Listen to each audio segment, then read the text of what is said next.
This is what a ceasefire looks like in the Strait of Hormuz on May 5, 2026. The UAE Defense Ministry issued 4 missile alerts yesterday, the first shelter-in-place orders since early April, as Iran fired 15 missiles and 4 drones at the Emirates. One Iranian drone penetrated to Fujairah, the UAE's main oil terminal on the Gulf of Oman, the one the UAE specifically built to bypass the strait. It started a fire. 3 Indian nationals were wounded. Commercial aircraft bound for Dubai turned around mid-flight.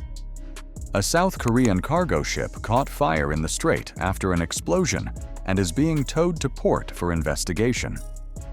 The British military reported 2 cargo vessels ablaze off the UAE coastline. The U.S. military sank 7 Iranian fast boats attacking civilian shipping. Iran fired cruise missiles, drones, and small boats at U.S. Navy destroyers simultaneously. Trump told Congress on May 1st that hostilities with Iran had terminated. That letter was written 3 days before the exchange of fire on May 4th. The U.S. military said the ceasefire remains in effect this morning. Defense Secretary Pete Hegseth said at a Pentagon briefing, "The ceasefire is not over." General Dan Kane stood beside him and said nothing that contradicted it. This is the world the ceasefire created, not the world the war created. The world the ceasefire created. And it is more dangerous than the war that preceded it in every specific way that matters to a ship captain trying to decide whether to transit the Strait of Hormuz this morning.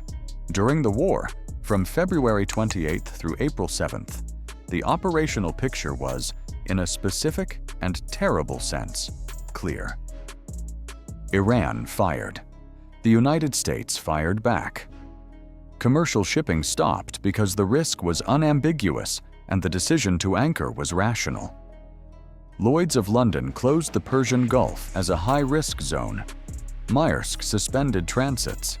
CMA CGM suspended transits. Hapag-Lloyd suspended transits.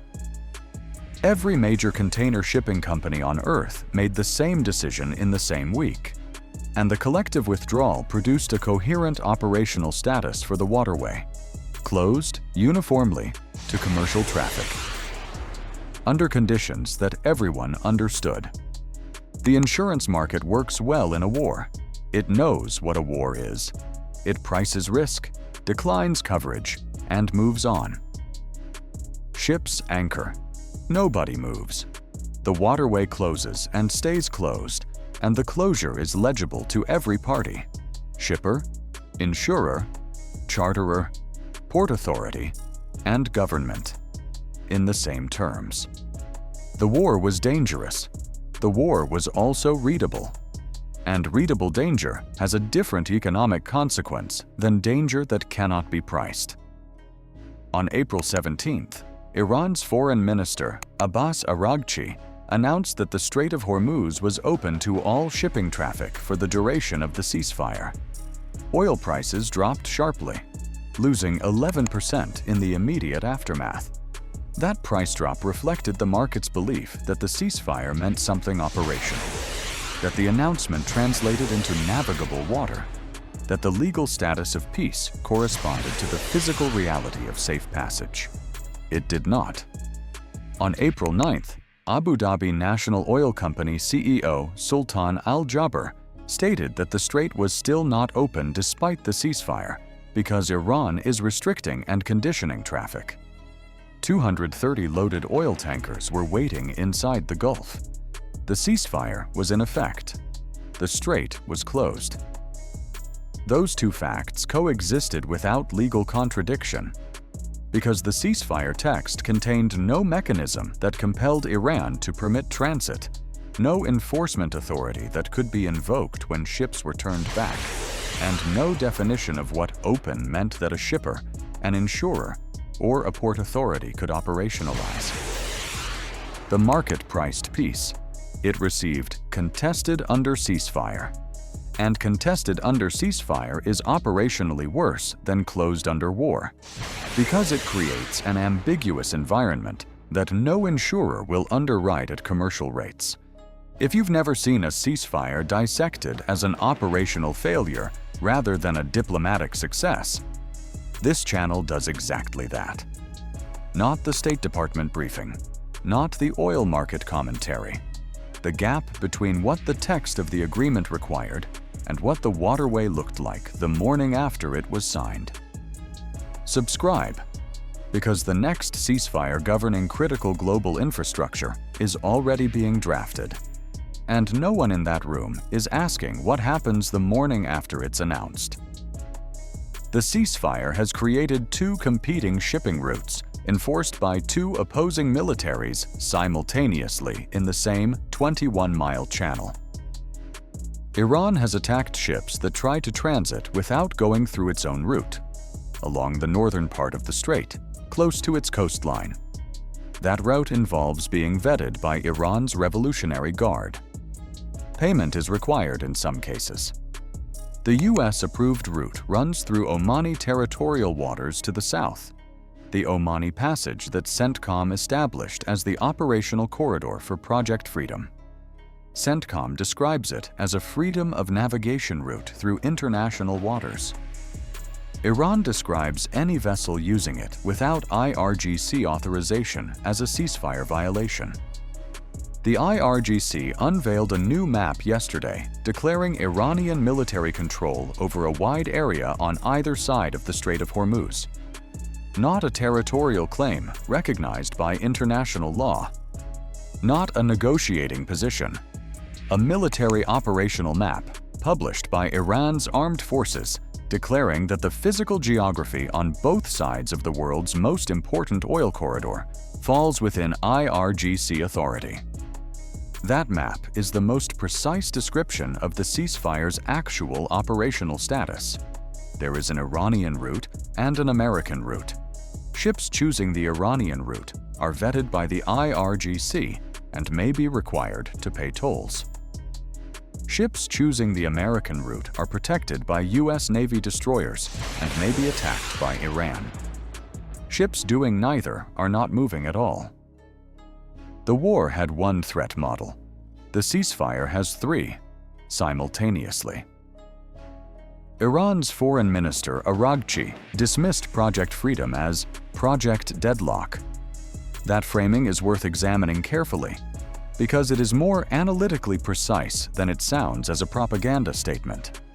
Project Freedom succeeded in getting two ships through the Omani Passage on May 4th. Two American-flagged merchant vessels. One of them, a Maersk-operated vehicle carrier. Out of the estimated 230-plus loaded oil tankers still waiting inside the Gulf, two exited under U.S. military protection while the U.S. Navy sank 7 Iranian fast boats. Iran fired cruise missiles and drones at UAE infrastructure, and 4 missile alerts were issued in the Emirates for the first time since the ceasefire began. 2 ships. The pre-war baseline was 138 per day. The ceasefire baseline, on the day the U.S. made its most concerted effort to reopen the corridor, was 2. Hapag-Lloyd said its risk assessment remains unchanged, and transits through the Strait of Hormuz are for the moment not possible for its ships. Torbjørn Soltvedt, principal Middle East analyst at Verisk Maplecroft, described the commercial reality directly. For shipping companies and for insurance companies, they still have to wait and see how this plays out. Wait and see is not a transit authorization. It is a polite description of a market that cannot price the risk because the risk is undefined and changes hourly. The unexpected clarity of this situation comes from the one period everyone has already written off: the war. During the war, the rules were simple. Iran fired on anything moving in the corridor without IRGC authorization.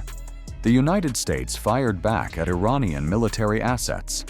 The engagement framework was legible, consistent, and, in its terrible way, predictable. A ship captain knew what would happen if they moved. They did not move. The closure was total. The risk was priced at infinity, and the market stopped asking. That is not a failure of the war. That is a function of clarity. The ceasefire replaced that clarity with a framework in which both sides are simultaneously claiming compliance and firing at each other's vessels and military assets. The war produced one decision for every shipper on Earth: anchor. The ceasefire has produced paralysis disguised as ambiguity in a channel where ambiguity costs $1.7 billion per day in delayed oil throughput. The war was not safer, but it was readable. And a risk you can read is a risk the market can eventually price, root around, or absorb. A risk that changes its definition every 24 hours is not a risk. It is a condition. And conditions don't reopen shipping lanes. They extend the damage on a rolling basis until something forces resolution. The institutional miscalculation happened at the moment of the ceasefire's design, and it was precise in its failure. A ceasefire that contains no operational definition of open, no enforcement mechanism for transit rights, and no threshold for violation is not a ceasefire. It is a political instrument that allows both parties to simultaneously claim compliance and contest the waterway. Trump told Congress hostilities had terminated. The U.S. military sank 7 Iranian boats the next day. Iran fired 15 missiles and 4 drones at the UAE the day after the termination letter. Hegseth said the ceasefire is not over. Trump declined to say what would constitute a ceasefire violation, telling reporters, "You'll find out." That answer is not strategic ambiguity deployed as deterrence. It is the operational description of a framework in which neither side has defined the threshold, because neither side has decided whether they want the ceasefire to survive. The ceasefire's authors assumed that declaring hostilities terminated would produce operational consequences that the text of the ceasefire did not actually require. It produced the opposite: a legal framework for continuing the same conflict under reduced political visibility at the cost of full economic paralysis in the world's most critical oil corridor. The ceasefire stopped something real. That matters and should be said directly. Large-scale air campaigns, ballistic missile exchanges, the kinetic escalation that was burning through U.S. munition stocks and Iranian missile infrastructure simultaneously. Those stopped on April 7th. Lives that would have been lost in continued strikes were not lost. The political logic of declaring hostilities terminated, even before they were, served a function. It created a framework in which both sides could reduce the tempo of direct exchange without either side formally conceding defeat. That is not nothing. That is, in fact, how most modern conflicts end. Not with victory. With a framework both sides can describe as acceptable to their domestic audiences, while the operational reality catches up to the political declaration. The problem is not that the ceasefire existed. The problem is that a ceasefire governing 21% of global oil supply was drafted without a single operational mechanism for defining what open means, what violation triggers, or what enforcement authority exists when one party contests the corridor while technically complying with the text. That is not a ceasefire design flaw. That is the absence of ceasefire design entirely. And the Strait is paying the price, not because the war continued, but because the peace was written as if the operational questions would resolve themselves once the political declaration was signed. They did not resolve themselves. They hardened into competing maps. The Strait will reopen. Eventually. The economic pressure is not sustainable on either side. Iran needs oil revenue. The Gulf states need throughput. And the global energy market is absorbing a disruption that compounds at $1.7 billion per day. Some version of negotiated access will emerge. It will probably involve IRGC tolls dressed in diplomatic language. It will probably involve U.S. Navy presence that Iran will describe as illegitimate, and the United States will describe as freedom of navigation. It will probably be announced as a breakthrough. And the next ceasefire in the next crisis will be drafted by the same institutional frameworks that produced this one. Because the lesson that a ceasefire governing critical global infrastructure requires operational definitions, enforcement mechanisms, and violation thresholds is not a lesson the international system has ever successfully institutionalized.